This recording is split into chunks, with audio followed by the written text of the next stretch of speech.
नमस्कार प्यारे बच्चों, आज हम आपकी पाठ्य पुस्तक के चौथे पाठ आदिवासी दिक्कू और एक स्वर्ण युग की कल्पना इस पाठ की जल्दी से दोहराई करेंगे। पिछली 3 वीडियोस में हमने इस पाठ को विस्तार से पढ़ा है और समझा है, तो आज छोटे छोटे प्रश्नों के माध्यम से हम दोहराई करेंगे। तो बच्चों, पहला प्रश्न है, झूम खेती के 3 नाम बताइए। तो कई जगहों पे इसे बेवड़, घुमंतू या कर्तन, कर्तन मतलब क्योंकि इससे जंगलों को साफ कर दिया जाता है, काटा जाता है, उसके बाद वहां पे खेती की जाती है। तो ये 3 नाम हैं। बिरसा मुंडा के बारे में हमने काफी विस्तार से पढ़ा। बिरसा कब गिरफ्तार हुए थे? सन 1895 में। बिरसा का जन्म कब हुआ था? जी हाँ, आप थोड़ा मेमोराइज करके जवाब दीजिए। 1870 के दशक में। एग्जैक्ट डेट यहां पे हम नहीं बता पाएंगे, परंतु 1870 के दशक में उनका जन्म हुआ था। और बिरसा का जन्म किस जनजातीय समूह में हुआ था? उनका पूरा नाम क्या था? बिरसा मुंडा। यस, तो मुंडा उनकी जनजाति थी। तो बिरसा का जन्म मुंडा जनजातीय समूह में हुआ था।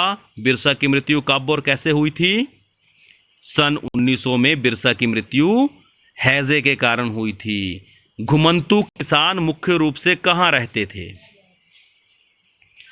पूर्ववर्ती और मध्य भारत के पर्वतीय व जंगली पट्टियों में रहते थे।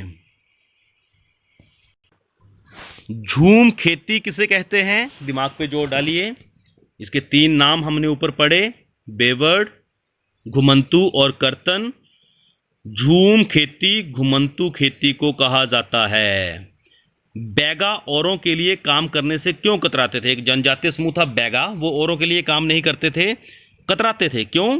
क्योंकि वे अपने आप को जंगल की संतान मानते थे, जो जंगल के उपज पर ही जिंदा रह सकते हैं। मजदूरी करना बैगाओं के लिए अपमान की बात थी, ऐसी उनकी मान्यता थी। खुद को जंगल की संतान मानते थे। अच्छा, मुंडा क्या है? मुंडा एक जनजाति समूह है और ये छोटा नागपुर में रहता है। कुछ जनजाति समूहों के नाम जो आपने पिछली वीडियोस में देखे, तो आपको वो मेमोराइज होने चाहिए, कुछ एक पता होने चाहिए। मुंडा तो हमें पता चल गया। इसके साथ हमने गोंड, उराव, संथाल, इन जनजातियों के बारे में भी जानकारी हासिल की। ब्रिटिश अफसरों को कौन सा जनजातीय समूह ज्यादा सभ्य दिखाई देता था? ये हमने पढ़ा कि अंग्रेज मानते थे जो जनजातीय समूह एक जगह टिक के रहते हैं वो अधिक सभ्य होते हैं। तो वो कौन से समूह थे? एक जगह टिक कर रहने वाले गोंड और संथाल जनजाति के लोग उन्हें अधिक सभ्य लगते थे। आदिवासी अपनी जीविका कैसे चलाते थे? हाँ, दिमाग पे जोर डालिए। बिल्कुल सही। बहुत सारे इलाकों में आदिवासी समूह पशुओं का शिकार करके, अन्य वन उत्पादों को इकट्ठा करके अपना काम चलाते थे। वे जंगलों को अपनी जिंदगी के लिए बहुत महत्वपूर्ण मानते थे। और वैष्णव कौन लोग हैं? हमने पढ़ा ना, जो बिरसा मुंडा थे वो पहले ईसाई मिशनरियों के स्कूल में पढ़ते थे, तो वहाँ पे उन्हें उनकी संस्कृति के बारे में बहुत गलत बातें बताई गई। तो वैष्णव होते हैं विष्णु की पूजा करने वालों को वैष्णव कहा जाता है। आदिवासी दिक्कू किसे मानते थे? पाठ का नाम भी है दिक्कू। यस, आदिवासी बाहरी लोगों को दिक्कू मानते थे। और उस वक्त बाहरी लोग कौन थे? ब्रिटिशर्स, यूरोपियन और महाजन। आदिवासियों के लिए सफेद झंडा किस बात का प्रतीक था? सफेद झंडा बिरसा राज का प्रतीक था। जो बिरसा मुंडा ने जो आंदोलन किया उसमें जो झंडा यूज किया वो सफेद रंग का था। और बैगा औरों के लिए काम करने से क्यों कतराते थे, ये हमने पहले ही पढ़ लिया। आपकी स्क्रीन पे प्रश्न देखिए। दिक्कुओं से आदिवासियों के गुस्से के क्या कारण थे? क्या कारण थे कि वो दिक्कुओं से गुस्से में थे? आदिवासी अपने आसपास आ रहे बदलावों और अंग्रेज शासन के कारण पैदा हो रही समस्याओं से बेचैन थे। उनकी परिचित जीवन पद्धति नष्ट होती जा रही थी। उनकी आजीविका खतरे में आ गई थी। उनके धर्म छिन्न भिन्न हो रहे थे। ये 4 कारण थे कि आदिवासी लोग दिक्कुओं से खासे नाराज थे। अगला प्रश्न, वन कानूनों में आए बदलावों से आदिवासियों के जीवन पर क्या प्रभाव पड़ा? अंग्रेजों ने क्या किया? वन कानून लगा के अपना नियंत्रण स्थापित कर लिया। अंग्रेजों ने सारे जंगलों पर अपना नियंत्रण स्थापित कर लिया और जंगलों को राज्य की संपत्ति घोषित कर दिया। इससे क्या हुआ? जनजातियों का जीवन प्रभावित हुआ। कुछ जंगलों को आरक्षित वन घोषित कर दिया। यहां अंग्रेजों की जरूरतों के लिए इमारती लकड़ी पैदा होती थी। इन जंगलों में लोगों को स्वतंत्र रूप से घूमने, झूम खेती करने, फल इकट्ठा करने और पशुओं का शिकार करने की इजाजत नहीं थी। अच्छा, बिरसा की कल्पना युग में स्वर्ण युग किस तरह का था? वो स्वर्ण युग क्या था? जैसे हम कहते हैं ना कि सतयुग था जिसमें राम राज्य था,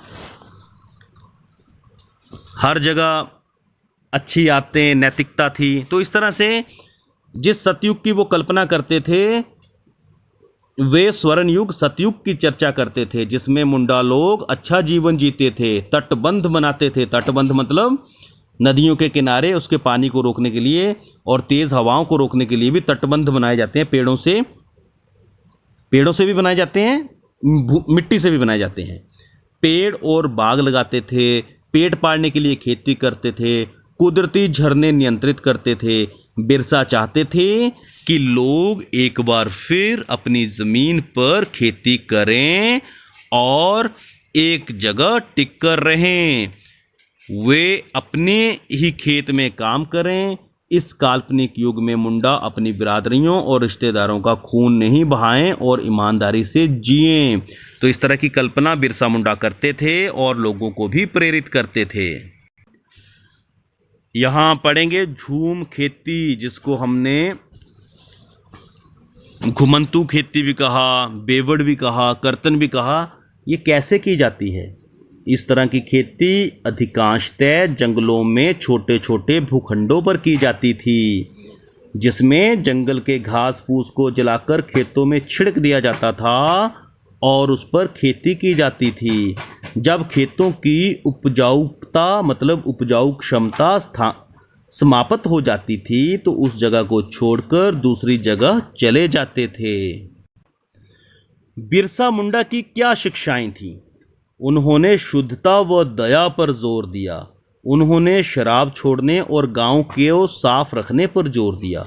उन्होंने मुंडाओं से आह्वान किया कि वे डायन व जादू टोने पर विश्वास ना करें।